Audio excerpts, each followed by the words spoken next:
Screen தெரியுதுங்களா? Good evening, மாலை வணக்கம். ஸோ இன்னைக்கு நம்ம பார்க்க போறது இது ஃபர்ஸ்ட் கிளாஸ் டிஎன்பிஎஸ்சியில இருக்கக்கூடிய எல்லா எக்ஸாம்ஸும், அது குரூப் 1 இருக்கட்டும், குரூப் 2 இருக்கட்டும், குரூப் 2A 4, அதுக்கப்புறம் டிஎன்பிஎஸ்சி கண்டக்ட் பண்ற எல்லா எக்ஸாம்ஸ்க்குமே ஜெனரல் ஸ்டடீஸ் அப்படிங்கிறது கம்பல்சரி. அதுல இருக்கக்கூடிய ஆப்டிடியூட் அண்ட் மென்டல் எபிலிட்டி அப்படிங்கிறதுக்கு இதான் சிலபஸ். திறனறிவும் மனக்கணக்கு நுண்ணறிவும், ஆப்டிடியூட் அண்ட் மென்டல் எபிலிட்டி. இதுக்கு உங்களுக்கு சிலபஸ் அப்படின்னு பாத்தீங்கன்னா இதுதான், இது கிளியரா கொடுத்துருக்காங்க. இதை தாண்டி வெளியே வராது. இது வந்து பாத்தீங்கன்னா இது வந்து 10th ஸ்டாண்டர்ட் 10th சொல்லுவாங்க. பட் 10th இருக்கக்கூடியது கூட உங்களுக்கு சிலபஸ்ல இருக்காது. நார்மலா 6 to 9th 10th இருக்கக்கூடிய சில கான்செப்ட்ஸ்.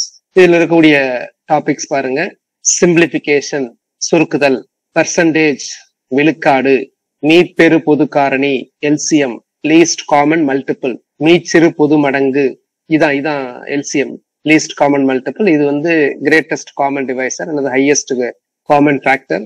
விகிதம் மற்றும் விகிதாச்சாரம், ரேஷியோ அண்ட் ப்ரொபோர்ஷன், தனிவட்டி, சிம்பிள் இன்ட்ரெஸ்ட், கூட்டு வட்டி, காம்பவுண்ட் இன்ட்ரெஸ்ட், பரப்பு, ஏரியா, கொள்ளளவு, வால்யூம், டைம் அண்ட் ஒர்க், காலம் மற்றும் வேலை. அதுக்கப்புறம் வந்து பாத்தீங்கன்னா உங்களுக்கு லாஜிக்கல் ரீசனிங், புதிர்கள், பசில்ஸ், டைஸ், விஷுவல் ரீசனிங், அதுக்கப்புறம் ஆல்பா நியூமரிக் ரீசனிங், அது ஆல்பபெட்ஸ் இருக்கும், நியூமரிக் இருக்கும். அதுக்கப்புறம் சீரீஸ், நம்பர் சீரீஸ். ஸோ இதான் இதனுடைய சிலபஸ். இதுல இருந்து எத்தனை கேள்வி கேட்பாங்க? இதுல இருந்து எக்ஸாக்டா 25 கொஸ்டின்ஸ்.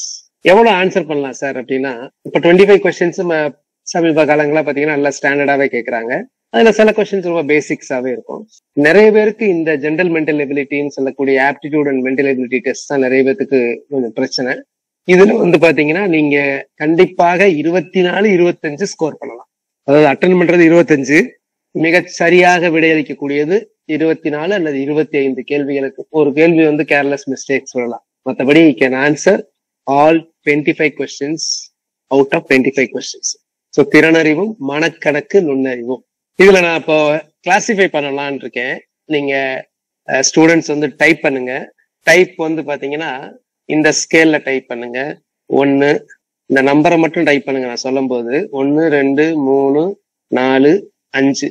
அதாவது இந்த கணிதத்தை பொறுத்த வரைக்கும், ஆப்டிடியூடை பொறுத்த வரைக்கும், மென்டல் எபிலிட்டியை பொறுத்த வரைக்கும் நான் கேட்கறது இந்த மென்டல் எபிலிட்டியை பொறுத்த வரைக்கும் மட்டும் கேட்கறேன். உங்களோட லெவல் என்னன்னு சொல்லுங்க. 3 அப்படின்னா என்ன அர்த்தம் அப்படின்னா ஆவரேஜா பண்ணுவேன் சார் கணக்கு. 4னா எபோவ் ஆவரேஜ். 5னா நான் நல்ல எக்ஸலண்டா பண்ண முடியும். 1 அப்படிங்கிறது வந்து நான் ரொம்ப கஷ்டப்பட்டுதான், மேத்ஸ்னா எனக்கு கொஞ்சம் பயங்கர பயம். 2னா பயம்தான், பட் கொஞ்சம் பிராக்டிஸ் பண்ண பண்ண பண்ண வந்துடும். 3ங்கிறது ஆவரேஜ், 2ங்கிறது பிலோ ஆவரேஜ், 1ங்கிறது ரொம்ப இந்த கணக்குனா ரொம்ப ஒரு பிணக்கு அப்படின்னு சொல்லக்கூடியவங்க. இந்த 1, 2, 3, 4, 5 இந்த ஸ்கேல்ல நீங்க டைப் பண்ணுங்க. ஒவ்வொருத்தவங்களும் நீங்க எந்த லெவல்ல இருக்கீங்க அப்படிங்கறது நான் பாக்குறேன். ஐ start from the basics to advanced. சரிங்களா? பேசிக்ஸ்ல இருந்து நான் ஸ்டார்ட் பண்ணுவேன். 1, 2, 3, 4 நீங்க பண்ணுங்க.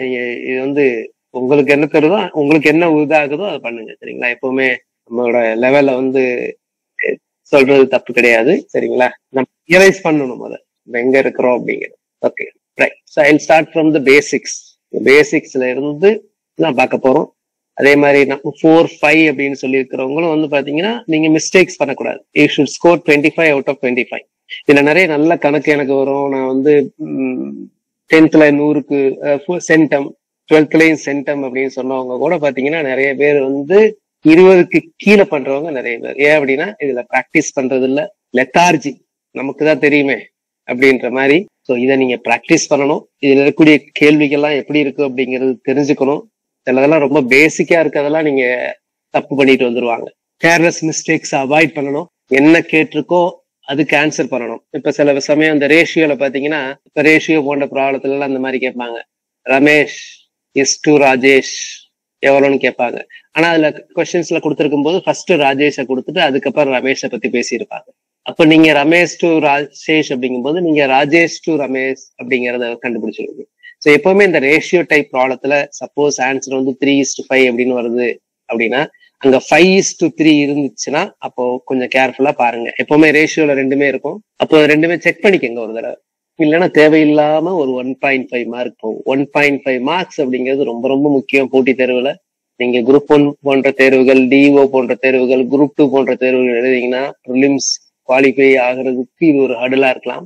குரூப் 4 போன்ற தேர்வுகளுக்கு வேலை கிடைக்கிறதுக்கு இது ரொம்ப முக்கியம். ஒவ்வொரு மதிப்பெண்ணும் ரொம்ப ரொம்ப ரொம்ப முக்கியம். அந்த மாதிரி அப்ப அதாவது கேர்லெஸ் மிஸ்டேக்ஸ் அவாய்ட் பண்ணணும். கணிதத்துல கேர்லெஸ் மிஸ்டேக்ஸ் பண்ணணும். சரி, கணக்குலயே மனப்பாடம் பண்ணணுமா அப்படின்னா கண்டிப்பாக மனப்பாடம் பண்ணணும்.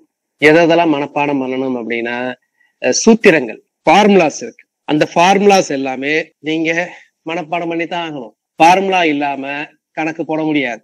ஒரு வட்டம் கொடுத்துட்டு வட்டத்தின் பரப்பு கேட்கிறாங்க, அதாவது ஏரியா ஆஃப் ஏ சர்க்கிள் கேட்கிறாங்க, அல்லது ஒரு கோளத்தின் மொத்த புறப்பரப்பு கேட்கிறாங்க, the total surface area of a sphere. வகுப்பு தமிழ் மீடியம் இங்கிலீஷ் மீடியம் ரெண்டுலையுமே இருக்கும். அதனால எதுவுமே உள்ளவங்க கவலைப்படாதீங்க. ஒவ்வொரு வார்த்தைக்கும் நான் தமிழுக்கும் இங்கிலீஷுக்கும் சொல்லுவேன்.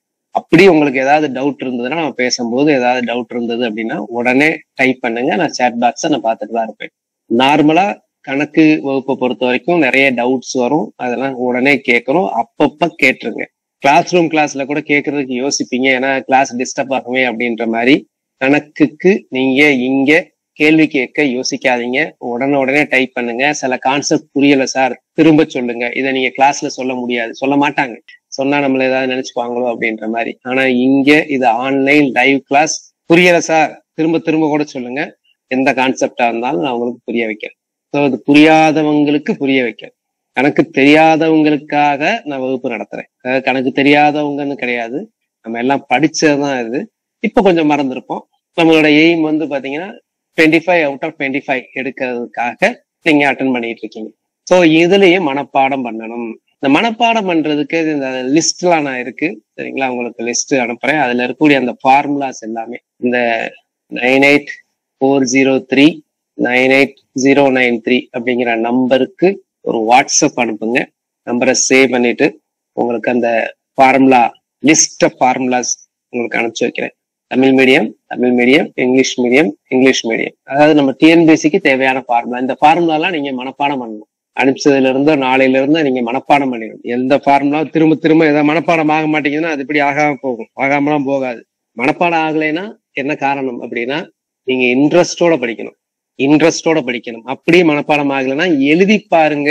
எழுதி பாக்குற மாதிரி வேற எதுவுமே வராது. இது மட்டும் கிடையாது, எந்த சப்ஜெக்ட்ஸுமே போட்டித் தேர்வுல வென்றவர்கள், டாப்பர்ஸ், அவங்க எல்லாமே எழுதி பார்த்தவர்கள். திரும்ப திரும்ப எழுதி பார்க்கணும். எழுதி பார்க்கும் போதுதான் உங்களுடைய மிஸ்டேக்ஸ் தெரியும்.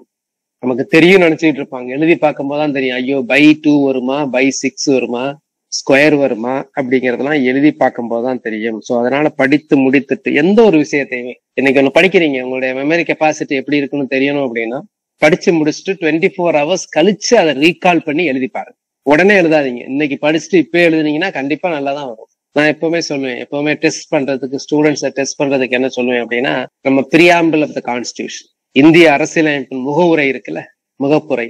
அந்த முகப்புரை ரொம்ப ரொம்ப முக்கியமானது. அதை மனப்பாடம் பண்ணுவோம். நம்ம கடவுள் வாழ்த்து அதெல்லாம் படிக்கிறோம்ல, அது மாதிரிதான் இதுவும் கடவுள் வாழ்த்து மாதிரிதான். இந்திய அரசியல் சட்டத்தின் முகப்புரை, பிரியாம்பிள் ஆஃப் த கான்ஸ்டிடியூஷன்.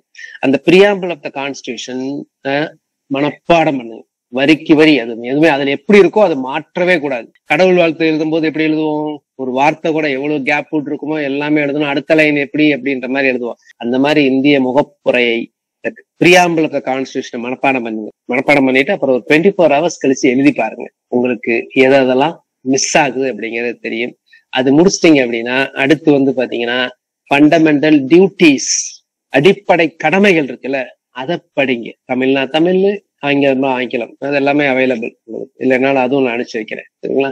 அந்த ஃபண்டமெண்டல் டியூட்டிஸ் என்ன ஆர்டிகிள் சொல்லுங்க பார்க்கலாம். கணக்கு தான் எடுத்துக்கிட்டு இருக்கேன்.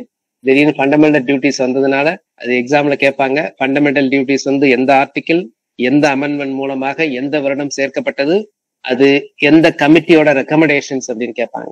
ரைட். இப்போ ஒருத்தர் கேள்வி கேட்டிருக்கார், சார் நான் எம்எஸ்சி பிஎட் இங்கிலீஷ் மீடியம், நான் தமிழ்ல எக்ஸாம் எழுதலாமா? எழுதலாம். எந்த எக்ஸாம் நீங்க எழுத போறீங்கன்னா இருந்தா நீங்க டிஓவா இருந்தாலும் சரி, குரூப் 1 இருந்தாலும் சரி, எந்த டெஸ்கிரிப்டிவ் எக்ஸாம்ஸா இருந்தாலும் தமிழ்லயே எழுதலாம். Okay. So 51A very good. நான் ரெண்டு அலைடு கொஸ்டின்ஸ் கேட்டேன், அது ரொம்ப முக்கியமானது. எந்த கமிட்டியோட ரெக்கமெண்டேஷன், எந்த கமிட்டியின் பரிந்துரையால் இந்த அடிப்படை கடமைகள் அப்படிங்கிறது நம்ம யுஎஸ்எஸ்ஆர்ல இருந்து டிரைவ் பண்ணது. அது சேர்த்துக் கொள்ளப்பட்டது.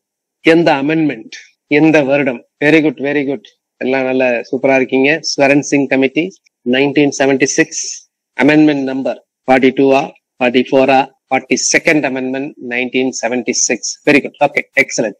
சோ அப்போ இங்க நான் சொன்ன மாதிரி நிறைய விஷயங்களை மனப்பாடம், போட்டித் தேர்வுலாவே நிறைய விஷயங்கள், என்ன எக்ஸாமா இருந்தாலும் சரி, நிறைய விஷயங்களை நீங்க மனப்பாடம் பண்ணணும்.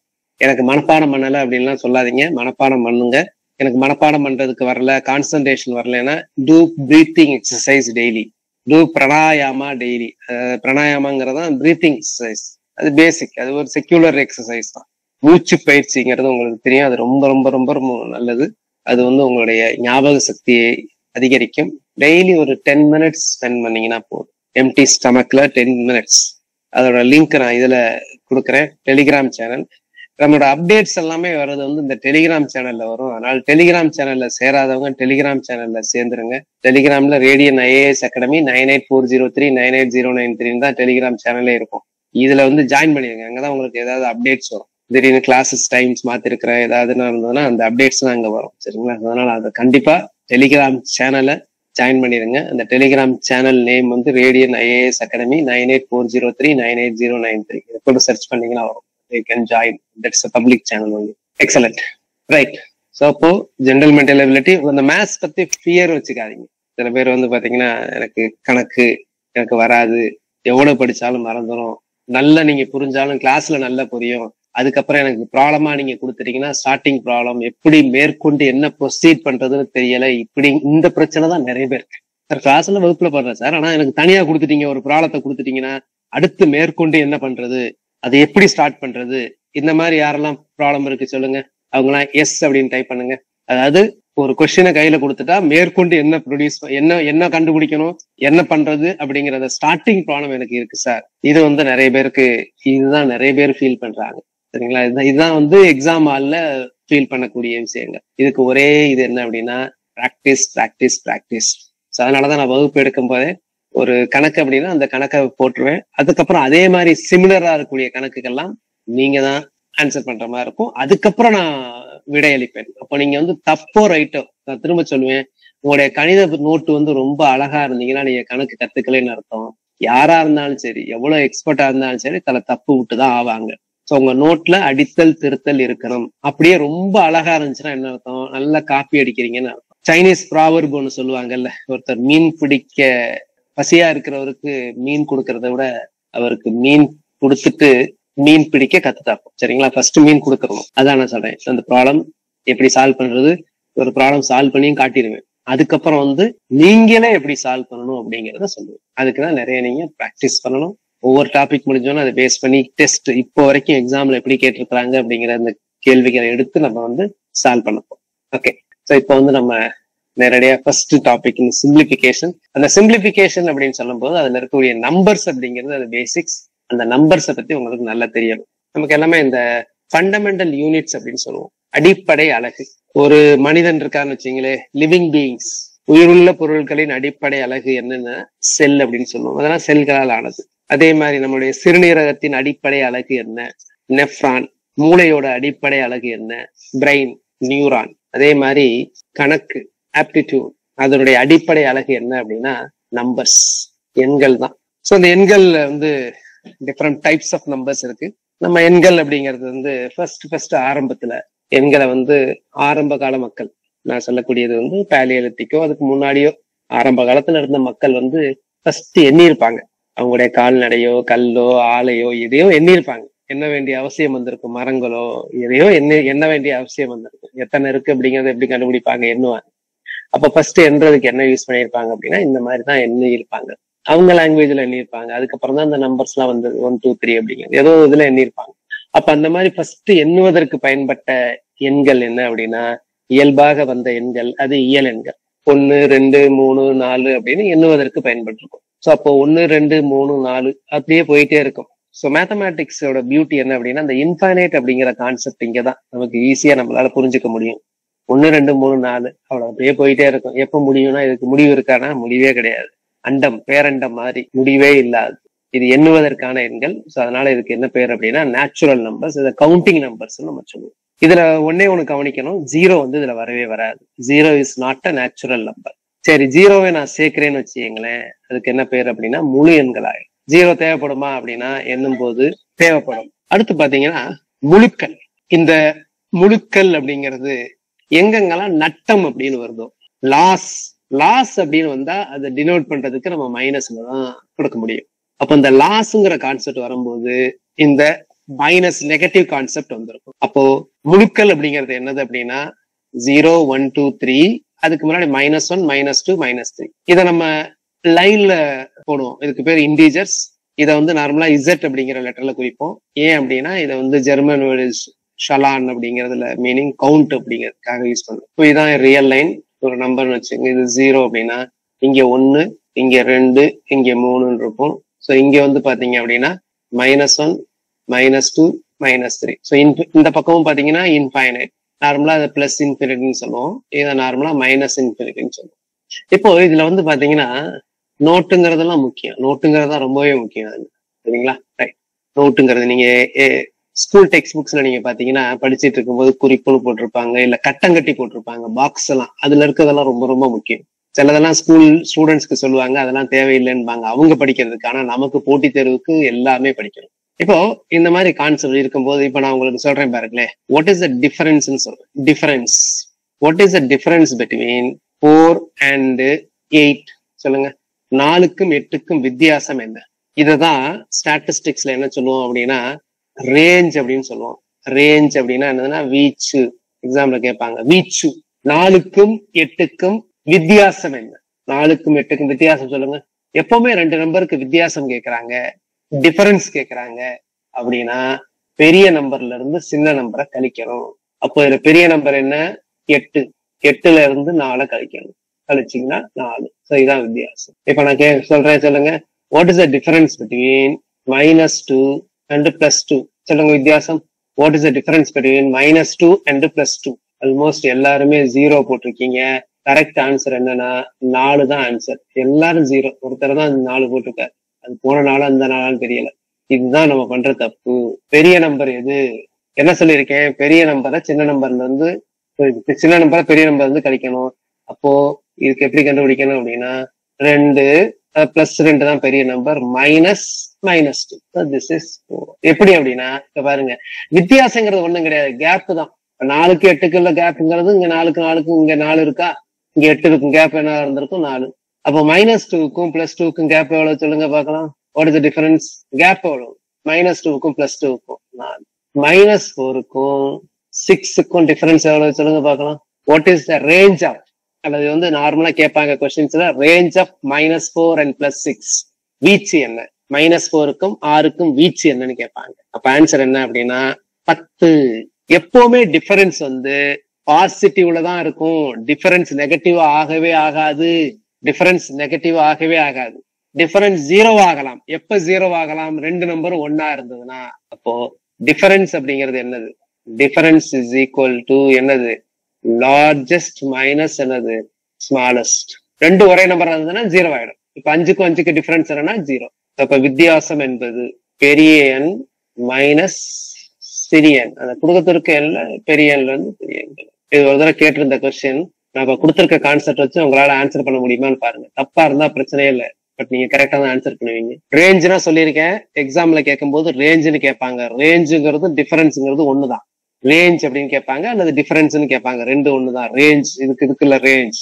இப்ப இதான் கொஸ்டின். ரேஞ்ச் தமிழ்ல வந்து வீச்சு அப்படின்னு சொல்லுவாங்க. தமிழ்ல இந்த கொஸ்டினுக்கு ஆன்சர் பண்ணுங்க பார்க்கலாம். முதல் 10 முழு எண்களின் வீச்சு என்ன? இந்த கொஸ்டின் கேட்ட type. Find the range of first 10 whole numbers. Answer பண்ணுங்க. Find the range of first 10 whole numbers. முதல் 10 முழு எண்களின் வீச்சு என்ன? சரியா ஆன்சர் பண்ணணும். தப்பா இருந்தாலும் பிரச்சனை இல்லை, ஆனா ட்ரை பண்ணணும். முதல் 10 முழு எண்களின் வீச்சு என்ன? சில பேர் மிஸ்டேக் பண்றீங்க, ஒன்னும் பிரச்சனை இல்லை. அந்த மிஸ்டேக்கை நீங்க ரியலைஸ் பண்ணிட்டா போதும். சோ முதல் 10 எண்கள் அப்படின்னா எதான் முதல் 10 எண்கள்னா 0 1 2 3 ஆரம்பிச்சு எது வரைக்கும் போகும்? 9 வரைக்கும் போகுமா? 10 வரைக்கும் போகுமா? 9 வரைக்கும் தான் போகும். அப்போ இதுல எது லார்ஜஸ்ட்? இதான் லார்ஜஸ்ட். எது ஸ்மாலஸ்ட்? இதான். சோ அப்ப ஆன்சர் என்னது? 9 - 0ங்கிறது 9. ஸோ ஆன்சர் வந்து 9 தான் ஆன்சர். நம்ம என்ன நினைப்போம் அப்படின்னா முதல் 10 10 நினைச்சுப்போம். ஸோ இதான் நீங்க பண்ணக்கூடிய மிஸ்டேக்ஸ். இதெல்லாம் நமக்கு பேசிக்கானது. இது எதனால கணக்கு தெரியாதனால வந்ததா சொல்லுங்க? கேர்லெஸ் பண்ணக்கூடிய மிஸ்டேக், கேர்லெஸ் மிஸ்டேக்ஸ். என்னெல்லாம் ஒரு கேர்லெஸ் மிஸ்டேக்ஸ் இந்த மாதிரிலாம் இப்போ ஜாமெண்ட்ரியில ஒரு கொஸ்டின் கேட்பாங்க. ஜாமெண்ட்ரி ஃபார்முலா இல்லைன்னா கூட நம்மளால இப்போ அது ஆன்சர் பண்ண முடியும். ஒரு கொஸ்டின் இந்த மாதிரி இது மாதிரி ஒரு ரூமுங்க, நல்லா புரிஞ்சுக்கங்க. இந்த ரூம் கரெக்டா நீங்க சொல்லணும், சரியா? இது ஒரு ரூமோட ஃப்ளோர் 10 மீட்டர், ஒவ்வொரு பக்கமும் 10 மீட்டர், புரியுதா? இது ஒரு அறை, இந்த அறையோட தளம், இது அறையோட தரை.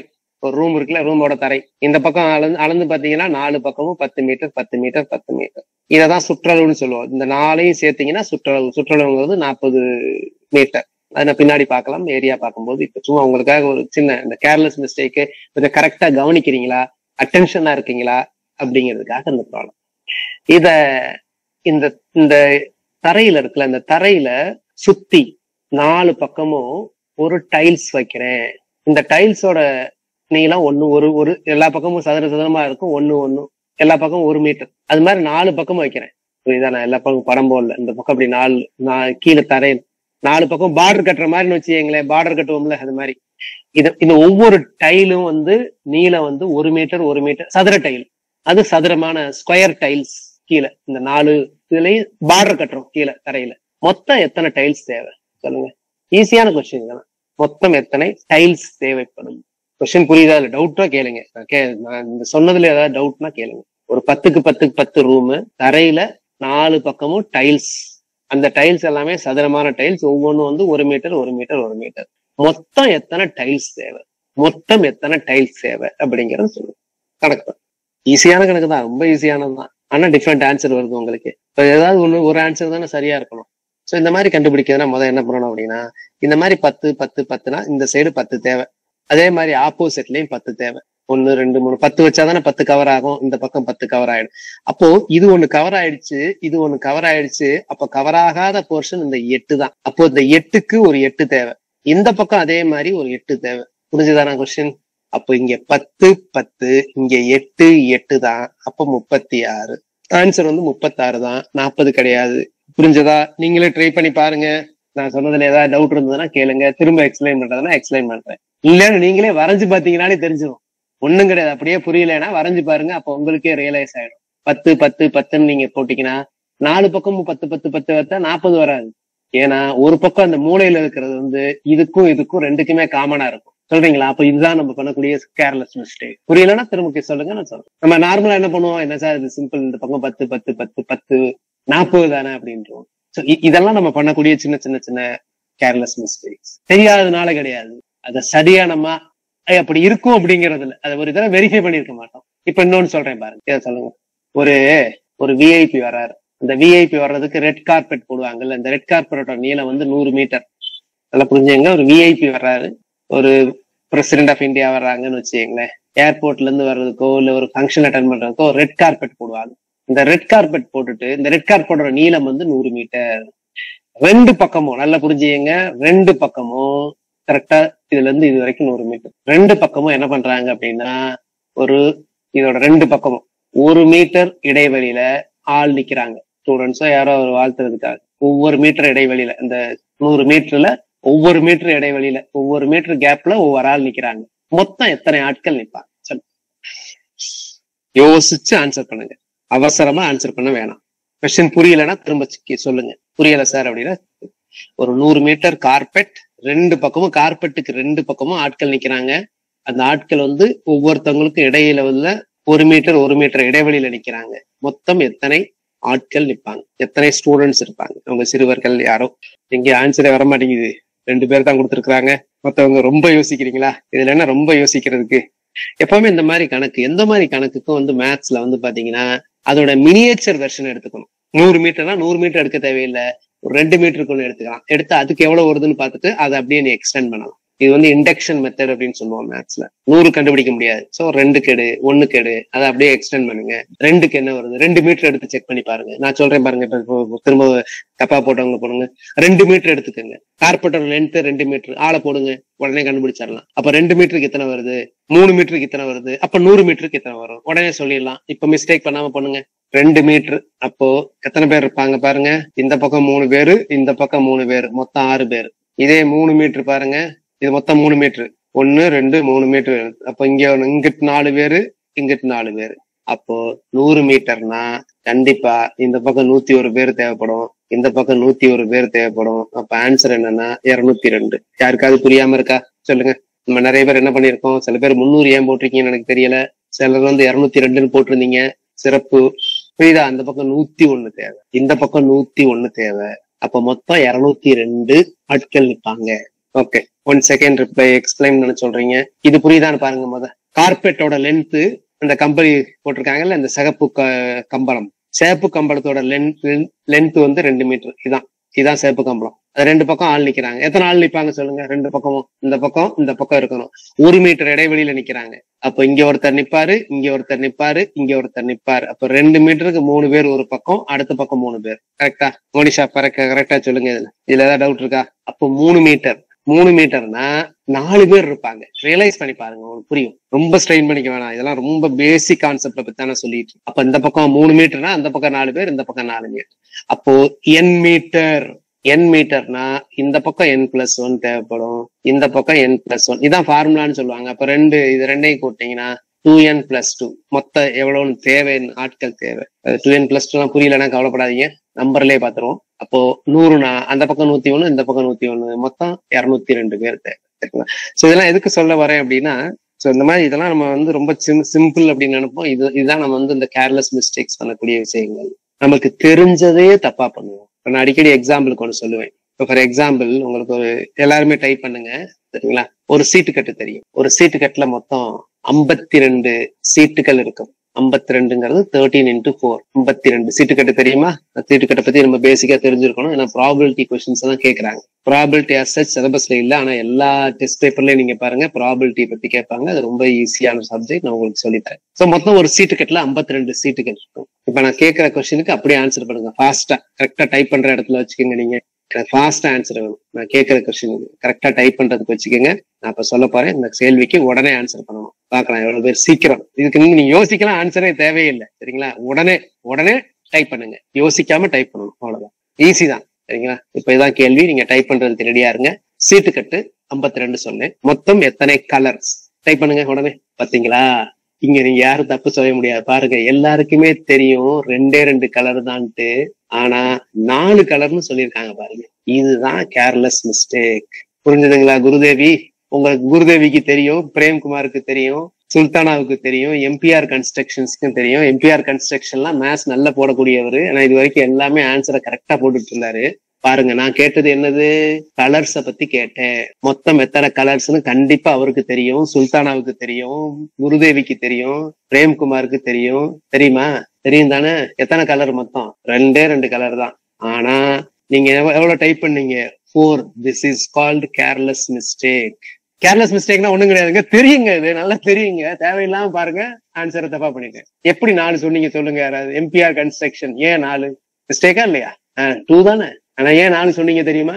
எவ்வளவு வெரைட்டின்னு நீங்க திங்க் பண்ணிட்டீங்க. இதான் நம்ம அதாவது கேட்கறது ஒண்ணு, எக்ஸாம்ல கேட்டது ஒண்ணு, நம்ம ஒண்ணு ஆன்சர் பண்ணுவோம். கேட்டதுக்கு தான் கரெக்டா ஆன்சர். எத்தனை கலர்னு தானே கேட்டேன், இவ்வளவு கேட்டுட்டு தானே ஆன்சர் பண்றீங்க. அப்ப படிக்கும்போது இந்த மாதிரி கேர்லெஸ் மிஸ்டேக் வரும். கணக்குலயும் கேர்லெஸ் மிஸ்டேக் வருமா? வரும். ஜிகேல கேர்லெஸ் மிஸ்டேக் வருங்கிறது உங்களுக்கு தெரியும், கணக்குலயும் வரும். ஒரு அம்மா பொண்ணு வயது கணக்கு கேட்கறாங்க. கேட்கும்போது கடைசியில கேட்டீங்கன்னா அம்மாவின் தற்போதைய வயது என்ன அப்படின்னு கேட்கும்போது நீங்க போய் மகளின் தற்போதைய வயதுன்னு உங்க இதுல ரெஜிஸ்டர் ஆயிடும். நீங்க மகளின் தற்போதைய வயதை கொடுத்துருவீங்க. ஸோ இந்த மாதிரி கேர்லெஸ் மிஸ்டேக்ஸ் எல்லாம் அவாய்ட் பண்ணுங்க. இன்னொரு ஒரு ஜென்ரல் நாலேஜ் கொஸ்டின் கேட்கறேன், ஆன்சர் பண்றீங்களா? ஜென்ரல் நாலேஜ் கொஸ்டின் டைப் பண்ணுங்க. ஜென்ரல் நாலேஜ் பாலிட்டி நல்லா கவனிச்சுக்கோங்க.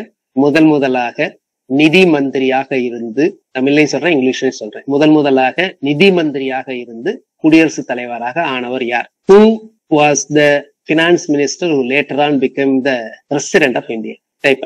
பினான்ஸ் மினிஸ்டரா இருந்து குடியரசுத் தலைவராக ஆனவர். Very good. பட் சுப்பிரமணியம் அப்படின்னு சொல்றீங்க. சுப்பிரமணியம் அப்படிங்கிறவர் என்ன மீன் பண்ணி அவர் சொல்லியிருக்காரு அப்படின்னா, அது வேற GK. The first finance minister of India. அது கூட சண்முகம் செட்டி தானே. அதை இதா கேட்டிருப்பாங்க. இதை வகுப்புல நீங்க கேட்கும் போது பாத்தீங்கன்னா நிறைய பேர் உடனே என்ன சொல்லுவாங்க அப்படின்னா, மன்மோகன் சிங் சார் அப்படின்றாங்க. மன்மோகன் சிங் மன்மோகன் சிங் அப்படிங்கிறது வந்து அவர் பிரைம் மினிஸ்டர், பிரசிடென்ட் கிடையாது. கரெக்ட் ஆன்சர் அப்படின்னு சொன்னீங்கன்னா ஆர் வெங்கட்ராமன். ஃபர்ஸ்ட்ங்கிறது கொஸ்டின். பிரணாப் முகர்ஜி வந்தாரு சரிங்களா, பிரணாப் முகர்ஜி வந்தாரு. பட் பிரணாப் முகர்ஜி அதுக்கப்புறம் ஃபர்ஸ்ட் பிகம் அப்படின்னா நம்ம தமிழ்நாட்டை சேர்ந்த ஆர் வெங்கட்ராமன். ஆர் வெங்கட்ராமனோட பேரன் வந்து ஒரு ஃபேமஸ் ஐஏஎஸ் ஆபீசர், தமிழ்நாட்டுல ஒரு சீனியர் ஐஏஎஸ் ஆபீசர். அவருடைய பேரன் யாருன்னு தெரியுமா உங்களுக்கு? எக்ஸாம் பாயிண்ட் ஆஃப் வியூக்கு இல்ல, சும்மா ஒரு tip bits. Very good. Radhakrishnan IAS health செக்ரட்டரியா இருந்தாங்கல்ல. ஓகே. சோ இன்டீஜர்ஸ் முழுக்கள். மைனஸ் அப்படிங்கிறது லாஸுக்காக சொல்லக்கூடியது, பிளஸ்ங்கிறது கெயின் அல்லது பாசிட்டிவ்னு சொல்லக்கூடியது. அடுத்து வந்து பாத்தீங்கன்னா இது ரொம்ப முக்கியமானது, விகிதமுறு எண்கள். விகிதமுறு எண்கள் அப்படிங்கிறது இந்த மாதிரி எக்ஸ் பை ஒய்ங்கிற ஃபார்மேட்ல இருக்கும். எக்ஸ் பை ஒய்னா பயந்துராதீங்க. இது மாதிரி ஒரு கோடு போட்டு மேல ஒண்ணு இருக்கும், கீழே ஒண்ணு இருக்கும். மேல இருக்கிறதுக்கு பேரு நியூமரேட்டர்னு சொல்லுவோம், கீழே இருக்கிறதுக்கு பேரு டினாமினேட்டர்னு சொல்லுவோம். மேல இருக்கிறதுக்கு பேரு தொகுதின்னு சொல்லுவோம், கீழே இருக்கிறதுக்கு பேரு பகுதின்னு சொல்லுவோம். இது தெரியலன்னா எழுதிக்கங்க, மேல தொகுதி கீழே பகுதி. இப்போ 3/4 அப்படின்னா இந்த 3ங்கிறது வந்து தொகுதி. தொப்பி மேல இருக்கும்னா ஞாபகம், தொப்பி மேலதானே இருக்கும், கீழே வந்து பகுதி. எக்காரணம் கொண்டும் கணக்குல 0 வந்து டினாமினேட்ல வரவே கூடாது. எங்கேயாவது 0 டினாமினேட்ல வந்துச்சுன்னா கணக்குல அது தப்புங்கிறது புரிஞ்சுக்கோங்க. வரவே கூடாது. 0 நியூமரேட்டர்ல வரலாம், மேல வரலாம், பட் கீழே வரவே கூடாது. அப்ப விகிதமுறு எண்கள் எப்படி இருக்கும் அப்படின்னா இந்த மாதிரி இருக்கும். P/Q என்ன நம்பர் வேணாலும் கொடுக்கலாம், மேல ஒண்ணு கீழே ஒண்ணு, P/Q. இந்த Pயும் Qவும் எப்படி இருக்கும் அப்படின்னா இது வந்து இசட்ல இருக்கும். இப்படி போட்டா பிலாங்ஸ் டு இருக்கும் மேத்ஸ்ல. Pயும் Q எப்படிப்பட்டதுன்னா அது ஒரு முழுக்களாக இருக்கும். இப்ப நீங்க என்ன போட்டுக்கலாம், ஏதாவது ஒரு முழுக்கள் சொல்லுங்க. ஒரு முழுக்கள் நமக்கு தெரியும், -3ங்கிற ஒரு முழுக்கள், கீழே வந்து 4. அப்ப இது ஒரு விகிதமுறு எண், இது ஒரு ரேஷனல் நம்பர். ரேஷனல் நம்பருக்கு ஒரே ஒரு கண்டிஷன் என்ன இருக்குன்னா இந்த Q should not be equal to 0. இப்படி நாட் ஈக்குவல் டு போட்டா அது 0வா இருக்கக்கூடாதுன்னு அர்த்தம். Q வந்து 0வா இருக்கக்கூடாது. புரியுதா? சோ இதுதான் விகிதமுறு எண்களுக்கு எக்ஸாம்பிள்ஸ். இப்ப நான் உங்களை கேட்கிறேன், 5ங்கிறது விகிதமுறு எண்ணா, 5ங்கிறது ரேஷனல் நம்பரா? எஸ் ஆர் நோ சொல்லுங்க. 5ங்கிறது ரேஷனல் நம்பரா அப்படின்னா எஸ். ஏன்னா 5 வந்து 5/1 எழுதலாம். அப்போ எல்லா முழு எண்களும், எல்லா இயல் எண்களும், எல்லா முழுக்களும் விகிதமுறு எண்கள். ஏன்னா கீழே என்ன போட்டுக்கலாம், 1 போட்டுக்கலாம். எந்த நம்பர், ஒரு நம்பர் நம்ம எழுதுறோம், 10ன்னு ஒரு நம்பர் எழுதுறோம்னா கீழே 1 இருக்கிறதா அர்த்தம், நம்ம போடுறது இல்ல. அதே மாதிரிதான் ஏதாவது ஒரு நம்பர் 7 எழுதணும்னா 7ஓட பவர் என்னது? 7ஓட பவர் எப்பவுமே 1 தான். 7 பவர் 1 தான் நம்ம 7 எழுதிக்கிட்டே இருக்கோம். இது 1ங்கிறது நம்ம வந்து எழுதுறது இல்ல, மேல ஒரு பவர் 1 இருக்கிறதா தான் அர்த்தம். அதே மாதிரி ஒரு நம்பர் 10னா அது கீழே டினாமினேட்டர்ல 1 இருக்கிறதா தான் அர்த்தம். சோ இது வந்து விகிதமுறு எண்கள். இப்போ இன்னொரு கான்செப்ட் எக்ஸாம்ல கேட்பாங்க, அது என்ன அப்படின்னா முன்னி அடுத்த எண். முன்னினா என்னது அப்படின்னா இங்கிலீஷ்ல ப்ரிடிசெசர். ப்ரிடிசெசர்னா யாரு? இப்ப நீங்க வரிசையா நிக்கிறீங்க, உங்க ப்ரிடிசெசர்னா யாருன்னா உங்களுக்கு முன்னாடி இருக்கிற ஒரு ப்ரிடிசெசர். அடுத்ததுன்னா என்னதுன்னா successor. So predecessor and successor. இப்ப நான் ஒண்ணு சொல்றேன், இந்த ஸ்டேட்மெண்ட் கரெக்டா அப்படிங்கறத மட்டும் பாருங்க. எல்லா இயல் எண்களுக்கும் அடுத்த எண் உண்டு. All natural numbers have successor. கரெக்டா?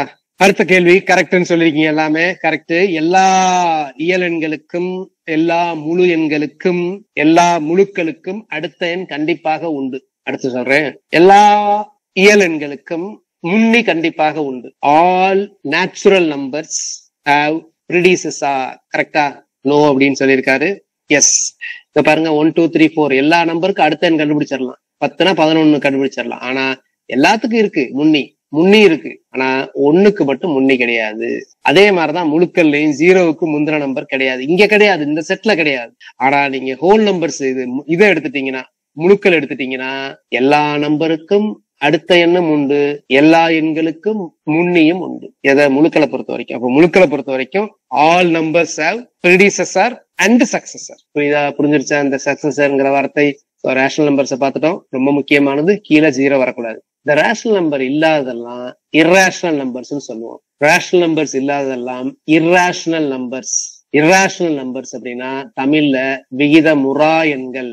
அப்ப விகிதமுறா எண்களை என்ன பண்ண முடியாது அப்படின்னா இந்த மாதிரி எழுத முடியாது, மேல கீழேன்னு எழுத முடியாது, நியூமரேட்டர் டினாமினேட்டர் எழுத முடியாது, அது ஒரு முழுக்களா வச்சு எழுத முடியாது. இப்போ கேட்பாங்க எக்ஸாம்ல, அடிக்கடி கேட்பாங்க, பை வந்து ஒரு ரேஷனல் நம்பரா, பை ஒரு விகிதமுறு எண்ணான்னு கேட்பாங்க. நம்ம சொல்லுவோம் பைங்கிறது 22/7 தானே சார்? கிடையாது. பை வந்து அப்ராக்சிமேட் வேல்யூ பை தான் 22/7. பை வந்து ஒரு நெவர் எண்டிங் நம்பர், அது வந்து இந்த மாதிரி எழுத முடியாது. தோராய மதிப்பு தான். அதே மாதிரிதான் ஈன்னு சொல்லுவாங்க. ஈங்கிறது மேத்ல யூஸ் பண்ணுவோம். அதோட தோராய மதிப்பு 2.7. பையோட மதிப்பு நீங்க பாத்தீங்கன்னா என்னது 3.14. இந்த 3.14ங்கிறதுனாலதான் பை டே அப்படின்னு சொல்லுவாங்க, செலிப்ரேட் பண்ணுவாங்க. கேள்விப்பட்டிருக்கீங்களா? என்னைக்கு பை டேன்னு யாருக்காவது தெரியுமா? இன்டர்நேஷனல் லெவல்ல. ஏன்னா பைங்கிறது ஒரு முக்கியமான எண். பை டே, இந்த பைங்கிறது எங்க வரும் அப்படின்னா நம்ம ஜியாமெட்ரியில ஃபுல்லா பை டே வரும். 3.14ங்கிறதுனால அதை March 14 சொல்லுவோம். சரிங்களா? 3ங்கிறது மார்ச் 3வது மாசம் 14ஆம் தேதி. பை டேங்கிறது ஒவ்வொரு வருடமும் March 14ஆம் தேதி கொண்டாடப்படும். பை டேல தான் ஐன்ஸ்டைன் வந்து பாத்தீங்கன்னா அவர் பிறந்த தினம் வந்து பாத்தீங்கன்னா March 14. அதே மாதிரி Stephen Hawking, very famous astrophysicist and mathematician, அவர் வந்து பாத்தீங்கன்னா இறந்தது வந்து பாத்தீங்கன்னா இந்த பை டே. சும்மா ஒரு கோயின்சிடன்ஸ், அவ்வளவுதான். மற்றபடி வேற ஒன்றும் கனெக்ஷன் கிடையாது. ஸோ இது வந்து பை டே. பை அப்ராக்சிமேஷன் டேங்கிறது ஒண்ணு இருக்கு. அது என்ன தெரியுமா? 22/7. பை அப்ராக்சிமேஷன் டேங்கிறது 22/7. இது என்ன தெரியுமா? 7வது மாசம் எப்போ வரும்? ஜூலை 22. ஜூலை 22 வந்து பை அப்ராக்சிமேஷன் டே, பையின் தோராய மதிப்பு தினம் இன்டர்நேஷனல் லெவல்ல. சரிங்க. அப்ப விகிதமுறா எண்கள்னா என்னது அப்படின்னா, எதெல்லாம் விகிதமுறு எண்கள் இல்லையோ அதெல்லாம் விகிதமுறா எண். ரூட் எல்லாம் நீங்க எழுத முடியாது. இப்படி p/qங்கிற ஃபார்மேட்ல எழுத முடியாது. அதே √9 எழுதிடலாம். அது +3 இருக்க போது, இல்ல -3 இருக்க போது. +3நாலும் 3/1, -3நாலும் -3/1. சோ அப்ப √2, √3 இந்த மாதிரி எதுக்கெல்லாம் ரூட் கண்டுபிடிக்க முடியாதோ அதே மாதிரி கியூப் ரூட்னா என்னன்றதை நான் சொல்லி தரேன். கியூப் ரூட் ஆஃப் 100, இதே கியூப் ரூட் ஆஃப் 1000 போட்டீங்கன்னா கண்டுபிடிச்சிடலாம். அது வந்து விகிதமுறு எண். அது மாதிரி விகிதமுறா எண், விகிதமுறு எண் ரெண்டுமே எல்லையற்றது, இன்ஃபைனைட், முடிவே இல்லை. இந்த பக்கம் போயிட்டு இருக்கு, ரைட் சைடும் போயிட்டு இருக்கும், லெஃப்ட் சைடும் போயிட்டு இருக்கிற மாதிரி. இப்போ முழுக்கள் பாத்தீங்கன்னா 2 சைடுமே போயிட்டே இருக்கும். இயலெண்கள் ஒரு சைடு ரைட் சைடு மட்டும் போயிட்டே இருக்கும். முழுக்களும் ரைட் சைடு மட்டும் போயிட்டே இருக்கும். முழு எண்களும், முழுக்கள் வந்து 2 சைடுமே போகும், பிளஸ் மைனஸ் 2 சைடு. இப்போ உங்களுக்கு இங்கிலீஷ்லயும் காட்டுறேன். இதை irrational numbers. So irrational numbers இதுதான். முதல்ல தமிழ்ல சொன்னேன், இதை இங்கிலீஷ்ல சொல்றேன், நோட் பண்ணிக்கோங்க. ஸோ இங்க பாருங்க, இது ரொம்ப முக்கியமானது. இது எக்ஸாம்ல கேட்பாங்க. இந்த மாதிரி இதுக்கு போட்டா சப்செட்னு சொல்லுவாங்க. எண்ணுங்கிறது டபிள்யூ கம்பேர் பண்ணும்போது சிறியது. ஏன்னா எண்ணுக்கும் டபிள்யூல எல்லா எண்ணுமே இங்க இருக்கு, இதோட 0 கூட. டபிள்யூல இருக்க எல்லா டபிள்யூமே ஆல் டபிள்யூ, இதை எப்படி சொல்லலாம் தெரியுமா? எல்லா இயலெண்களும் முழு எண்கள். All natural numbers are whole numbers, all whole numbers are integers, all integers R rational numbers நான் பார்த்தோம். இந்த ரேஷனல் நம்பர்ஸ், அதாவது ரியல் எண்கள். ரியல் நம்பர்னா என்னது? மெய்யெண்கள்னா என்னதுன்னா இது ரெண்டும் சேர்ந்ததுதான் மெய்யெண்கள். அப்ப மெய்யெண்கள்னா எதுனா விகிதமுறு எண்கள், விகிதமுறா எண்கள் ரெண்டையும் சேர்த்தா மெய்யெண்கள். அப்போ ரியல் நம்பர்ஸ்ங்கிறது என்னதுன்னா rational numbers plus irrational numbers. Rational numbers plus irrational numbers. இதுதான் வந்து பாத்தீங்க அப்படின்னா மெய் எண்கள். எல்லாமே எழுதிக்கங்க, எழுதுறதுதான் முக்கியம். நம்ம ஒரு தடவை எழுதுறது வந்து ரொம்ப ரொம்ப முக்கியம். எது தெரியலையோ, எது முக்கியமோ அதை எழுதிக்கங்க. ரொம்ப தெரிஞ்சதெல்லாம் நீங்க எழுத தேவையில்லை. சோ பை பெருசா ஈ பெருசா அப்படின்னா ஈ தான் சிறுசு. அப்ப இதான் இப்படி சொல்லுவோம் மேத்ஸ்ல. இப்படி போட்டா இது சின்ன நம்பர்னு இருக்கும், இது பெரிய நம்பர்னு இருக்கும். கீழ்கண்டவற்றில் எது சரின்னு சொல்லி இந்த மாதிரி கேட்கலாம். ஈங்கிறது பையை விட சிறுசு. ஈங்கிறது 2.7, பைங்கிறது 3.14. அடுத்த ஒரு கான்செப்ட் மட்டும் முடிச்சுட்டு இன்னைக்கு வகுப்பு முடிச்சுக்கலாம். இப்ப நம்ம பார்த்தோம் பின்னம். பின்னம் அப்படிங்கிறது நியூமரேட்டர் டினாமினேட்டர் இருக்கும். இதுக்கு பேர் தகு பின்னம் அப்படின்னு சொல்லுவோம். தகு பின்னம்னா என்னது அப்படின்னா, இப்ப மேல நியூமரேட்டர் இருக்கா, கீழே டினாமினேட்டர் இருக்கா, இந்த மேல உள்ளது கீழே உள்ளதை விட சிறுசா இருக்கணும். n must be less than d. இங்க பாருங்க, 8/5, 5/8, 7/9, 4/5 இப்படி இருந்துச்சு அப்படின்னா இது எல்லாமே தகு பின்னம்னு சொல்லுவோம். இங்கிலீஷ்ல இதுக்கு பேர் என்னன்னா ப்ராப்பர் ஃபிராக்ஷன். இது ரொம்ப முக்கியமானது. இந்த கான்செப்ட் பின்னாடி யூஸ் பண்ணுவோம். Proper fraction. இப்ப ப்ராப்பர் ஃபிராக்ஷனோட வேல்யூ என்னவா இருக்கும், அதோடைய மதிப்பு என்னவா இருக்கும் அப்படின்னா 1 விட கம்மியா இருக்கும். ஏன்னா நியூமரேட்டர் வந்து டினாமினேட்டரோட சிறுசுங்கிறதுனால அதோடைய மதிப்பு வந்து 1 விட கம்மியா இருக்கும், லெஸ் தென் 1. இதே நியூமரேட்டர் வந்து டினாமினேட்டரோட பெருசா இருந்தா 1 விட அதிகமா இருக்கும். அது எப்படி நான் சொல்றேன் உங்களுக்கு. இது ப்ராப்பர் ஃபிராக்ஷன் எழுதிக்கங்க. தகு பின்னம். அடுத்து நம்ம பார்க்க போறது தகாபின்னம். அப்ப தகாபின்னம் என்ன அப்படின்னா, மேல உள்ள நம்பர் நியூமரேட்டர் டினாமினேட்டரோட பெருசா இருக்கும். ஃபார் எக்ஸாம்பிள் இந்த மாதிரி 3/2. 3/2 வந்து 1 விட பெரிய நம்பர். எப்படி 1 விட பெரிய நம்பர்னா நமக்கு தெரியும். இது எப்படி எழுதுவோம்? இது எழுதுறதே சில பேருக்கு தெரியாது, படிச்சிருப்பீங்க, மறந்துருக்கும். 3/2 எப்படி எழுதுறது அப்படின்னா, 3ல எத்தனை 2 இருக்கு அப்படின்னா ஒரு 2 இருக்கு, மீதி 1, அப்போ 1/2. இன்னொன்னு சொல்றேன் பாருங்க, 15/7 எப்படி எழுதுறது அப்படின்னா, 15ல எத்தனை 7 இருக்கு, 2 7 14, அப்ப 2 போட்டுக்கணும், மீதி 1, 1/7. புரியுதா? 30/7 சொல்லுங்க பாக்கலாம். 30/7 எப்படி எழுதுவீங்க? 30/7 எப்படி எழுதுவீங்க? டைப் பண்ணுங்க. தெரியாதவங்க டைப் பண்ணுங்க. மேத்ஸ் தெரிஞ்சவங்க கூட டைப் பண்ண தேவையில்லை. தெரியாதவங்க இந்த 3க்கு கீழே சொன்னீங்க தெரியுங்களா, 1 2 3ன்னு சொல்றவங்க அவங்க டைப் பண்ணுங்க. 1 2ன்னு சொன்னீங்களா அவங்க டைப் பண்ணுங்க. லெவல் 30/7 எப்படி எழுதுவீங்க? 4 7 28, மீதி 2 2/7. அதே மாதிரிதான் இதோட ரிவர்ஸ்ங்கிறது என்னது அப்படின்னா 8 4/3. இதை எப்படி பின்னமாக எழுதுவீங்க நீங்க எழுத சொல்லுங்க. எஸ்பெஷலி 1 2ன்னு சொன்னவங்க, மேத்ஸ் லெவல்ல 1 2ன்னு சொன்னீங்கன்னா நீங்க டைப் பண்ணுங்க. 8 4/3 எப்படி எழுதுவீங்க? அதோட ரிவர்ஸ். அப்ப 8 3 பெருக்கி பிளஸ் 4 போட்டு கீழே 3 போடும் போட்டுக்கிறோம். 8 3 24, 8 × 3 + 4/3. அப்போ இது என்னதுன்னா 28/3. மோனிஷா ஏதோ சின்ன மிஸ்டேக் பண்ணிருக்கீங்கன்னு நினைக்கிறேன். ஆட் பண்ண மறந்துட்டீங்களா இல்ல அவசரத்துல டைப் பண்ணிட்டீங்கன்னு நினைக்கிறேன். கரெக்ட் தானே? 28/3ங்கிறது கரெக்ட் தானேங்க? ஓகே. இப்போ ஒரு சின்ன கொஸ்டின் கேட்கிறேன், இதை கரெக்டா ஆன்சர் இது எல்லாருமே ஆன்சர் பண்ணலாம். ஏ இப்போ B/C, இதுக்கு பேர் என்ன தெரியுமா? இப்ப நம்ம சொன்னோம்ல, இதுக்கு பேர் என்ன தெரியுங்களா? இதுக்கு பேர் என்னது? இதுக்கு பேர் கலப்பு பின்னம். இதுக்கு பேர் என்னதுன்னா மிக்சடு ஃபிராக்ஷன். அதை தான் நான் இந்த மாதிரி எழுதியிருக்கேன். கலப்பு பின்னத்தெல்லாம் எப்படி எழுதலாம் அப்படின்னா தகா பின்னமாக எழுதலாம். தகா பின்னம்னா மேல பெருசு கீழே பெருசு. இப்போ பெரிய நம்பர் நியூமரேட்டர்ல, டினாமினேட்டர்ல சிறிய நம்பர். அப்ப கலப்பு பின்னம் இந்த மாதிரி இருக்கும். A/B/Cங்கிற ஃபார்மேட்ல இருக்கும். இது எப்படி எழுதுறது அப்படிங்கிறது நமக்கு தெரியும். ஏசினா ஏயும் சியையும் பெருக்கி பிளஸ் B/C. ரைட். இப்போ ஒரு சின்ன கேள்வி கேட்கறேன், அதுக்கு ஆன்சர் பண்ணுங்க பார்க்கலாம். This is equal to 2 options கொடுக்குறேன். Option P, option Q. இதுல எது கரெக்ட்னு சொல்லுங்க.